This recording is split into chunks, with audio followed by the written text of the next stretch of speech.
പണക്കാരായ ആളുകളുടെ കുറച്ച് ശീലങ്ങൾ എന്തൊക്കെയാണെന്ന് നോക്കാം. അവരുടെ ഒന്നാമത്തെ ശീലമാണ് ഗോൾ സെറ്റിംഗ് എന്ന് പറയുന്നത്.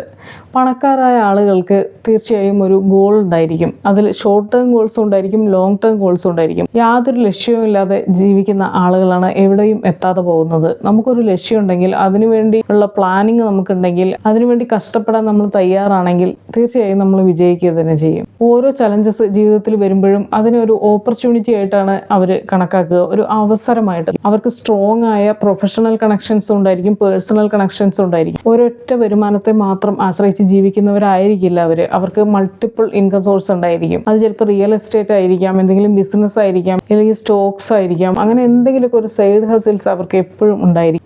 കോമ്പൗണ്ടിങ്ങിൻ്റെ ഇഫക്റ്റ് അവർക്കറിയാം. എത്ര ചെറിയ എമൗണ്ട് ആണെങ്കിലും അത് കൺസിസ്റ്റൻ്റ് ആയിട്ട് സേവ് ചെയ്യാൻ അവർ ശ്രമിക്കും. അവനവൻ്റെ വരുമാനത്തിനനുസരിച്ച് ഒതുങ്ങി ജീവിക്കുന്ന ആളുകളായിരിക്കും. അവരെല്ലാവർക്കും പ്രിയപ്പെട്ട ആളൊന്നായിരിക്കില്ല, കാരണം അവർക്ക് നോ പറയാനറിയാം. പിന്നെയുള്ളവരുടെ ഒരു ശീലമാണ് കാൽക്കുലേറ്റഡ് റിസ്ക് ടേക്കിംഗ്. കയ്യിലുള്ളത് പോവോ എന്ന് പേടിച്ചിട്ട് യാതൊരു റിസ്ക്കും എടുക്കാത്ത ആളുകളെക്കാൾ കാൽക്കുലേറ്റഡ് റിസ്ക് എടുക്കുന്ന ആളുകളായിരിക്കും ഭാവിയിൽ എന്തെങ്കിലുമൊക്കെ നേടിയെടുക്കുക.